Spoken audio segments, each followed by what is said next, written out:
How to stay on track. Pippa and I love to go for walks. Not so long ago, we went for quite a long walk on the South Downs. Neither of us has a very good sense of direction, and we'd forgotten to take the map. Somehow we managed to wander off the track and we ended up in someone's farm. It was one of the shortest days of the year, and soon the light began to fade. It seemed that the only way to get back to where we parked the car was to cross a field occupied by a large herd of cows. As we approached them, some of them surrounded us in an overly friendly fashion, blocking our way, while others took off in fright and started charging round the field. Fearing that we were going to be mown down into the mud by terrified cows charging at us, we decided to make a rather speedy exit up a very steep and slippery bank. Pippa had exceeded her desired length of walk. Darkness was falling, and we seemed to be nowhere near a track. Things were not looking good. Thankfully, we managed to find a path leading us back. It was such a relief. For future walks, we decided we would definitely take a map and stick to the route. Staying on the track proves much better for being able to relax, talk together, and for our relationship generally. In the Bible, the image of God's tracks is frequently used. Tracts that lead to life. From Psalm 17. Though you probe my heart, though you examine me at night and test me, you will find I have planned no evil. My mouth has not transgressed. Though people tried to bribe me, I have kept myself from the ways of the violent, through what your lips have commanded. My steps have held to your paths. My feet have not stumbled. Determined to stay on God's tracks. David says, my feet have held closely to your paths, to the tracks of the one who's gone on before. The Hebrew word for paths literally means wheel tracks. David is absolutely determined to stay on God's tracks. In order to stay on God's tracks, you need to watch first your heart, what you think about. Though you probe my heart, though you examine me at night and test me, you will find I have planned no evil. Second, your words, what you say. I have resolved with my mouth not to sin. Third, your feet, the places that you go. My feet have not slipped. Lord, help me to stay on your tracks. May my feet not slip. Help me to guard my thoughts day and night. Help me not to sin against you through anything I say or do. New Testament from Matthew 19. When Jesus had finished saying these things, he left Galilee and went into the region of Judea to the other side of the Jordan. Large crowds followed him, and he healed them there. Some Pharisees came to him to test him. They asked, "Is it lawful for a man to divorce his wife for any and every reason?" "Haven't you read," he replied, "that at the beginning the Creator made them male and female, and said for this reason a man will leave his father and mother and be united to his wife, and the two will become one flesh. So they're no longer two, but one flesh. Therefore what God has joined together, let no one separate." "Why then," they asked, "did Moses command that a man give his wife a certificate of divorce and send her away?" Jesus replied, "Moses permitted you to divorce your wives because your hearts were hard, but it was not this way from the beginning. I tell you that anyone who divorces his wife except for sexual immorality and marries another woman commits adultery." The disciples said to him, "This is the situation between a husband and a wife. It's better not to marry."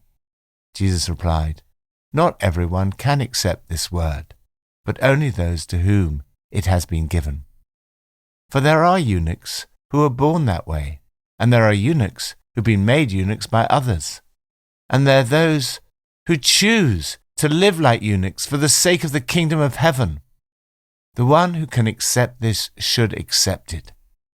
Then people brought little children to Jesus, for him to place his hands on them and pray for them. But the disciples rebuked them. Jesus said, "Let the little children come to me and do not hinder them, for the kingdom of heaven belongs to such as these.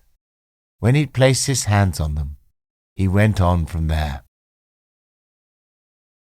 Stay on God's tracks in your relationships.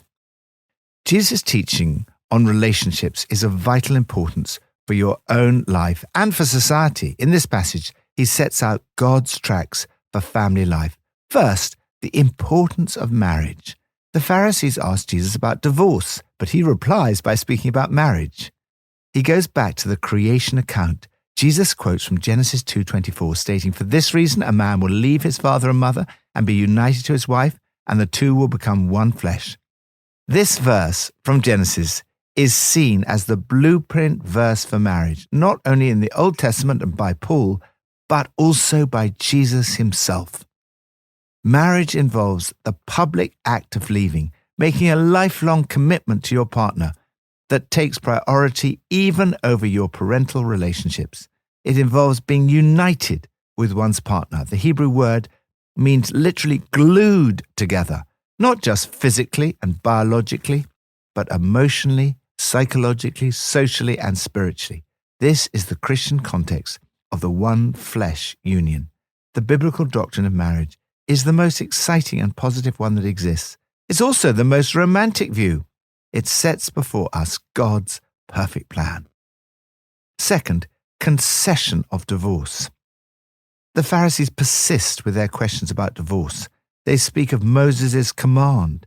Jesus replied by saying Moses permitted it because your hearts were hard, and robustly confronts those men who, in a society in which women had far fewer rights, used the provision of the law to walk away from their wives.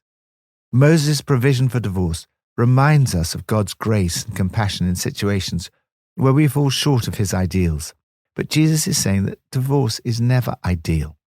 Many of those who've experienced the pain of a broken marriage will identify with Job's description of his suffering in today's Old Testament passage. We need to do all we can to guard marriages, ours and others. I strongly encourage every couple in our church to do the marriage course and do all we can to comfort those who've been divorced, not by casting blame like Eliphaz. Third, calling to singleness. Jesus speaks of 3 types of singleness. First, some were born that way and never give marriage a thought. Second, there is involuntary singleness, those who never get asked or accepted. Third, there is voluntary singleness, those who decide not to get married for kingdom reasons.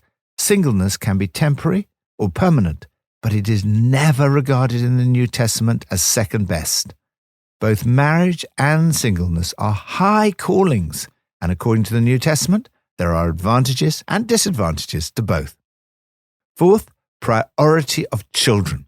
The words of Jesus challenge the attitude of many of his contemporaries towards children. In ancient societies, children were often kept on the periphery of society. To use an old-fashioned British saying, they were to be seen but not heard. God's tracks are very different. Jesus places his hands on the little children and prays for them. When the disciples feel that Jesus should not be distracted by them, Jesus replies, "Let the little children come to me and do not hinder them, for the kingdom of heaven belongs to such as these." He demonstrates the high priority children should have in our lives. As parents, it's very important to prioritize our children and not to see them as distracting us from our work or ministry. As a church, we need to see that our children and youth have priority in terms of resources and facilities because the kingdom of heaven belongs to them as much as anyone else. They are not only the future of the church, they are the church. Lord, help us, both in our personal lives and as a society, not to wander off your tracks for family life. I pray for your blessing on all those working to strengthen family life. Old Testament, from Job 4-7. Then Eliphaz, the Temanite, replied, "Think how you have instructed many, how you've strengthened feeble hands. Your words have supported those who stumbled. You have strengthened faltering knees. But now trouble comes to you and you are discouraged. It strikes you and you're dismayed. Should not your piety be your confidence and your blameless ways your hope? Consider now, who, being innocent, has ever perished? Where were the upright ever destroyed? As I've observed, those who plough evil and those who sow trouble reap it. Now you have proved to be no help. You see something dreadful and are afraid. Teach me, and I will be quiet. Show me where I've been wrong. How painful are honest words. But what do your arguments prove? Help others stay on God's tracks. I'm so thankful for my friends who've helped me stay on track. However, sometimes it's possible for even our friends to misunderstand or get things wrong. In this passage, we see a contrast between Job, who helped others stay on God's tracks, and Eliphaz, who was no help to Job. Sometimes people ask, is every word in the Bible true? I reply, yes, but like every other book, it needs to be interpreted. One of the rules of interpretation is that we have to interpret according to the context. We have to read the words of Eliphaz in the light of the fact that in the end, the Lord says to Eliphaz the Temanite, I am angry with you and your two friends, because you have not spoken the truth about me as my servant Job has. The words that we read in this passage are not all true. Job's friends give far too simplistic an answer to the issue of suffering. Their diagnosis is often naive, pious, and unrealistic. Job, on the other hand, is realistic and honest as he struggles with pain, sleepless nights, grief, and suffering. His suffering is not as a result of his own sin, as Eliphaz and his friends suggest. Job rightly asks, show me where I've been wrong. God's Spirit will always convict us of specific sins, whereas Eliphaz and his friends say in effect, you must have done something wrong to be suffering like this.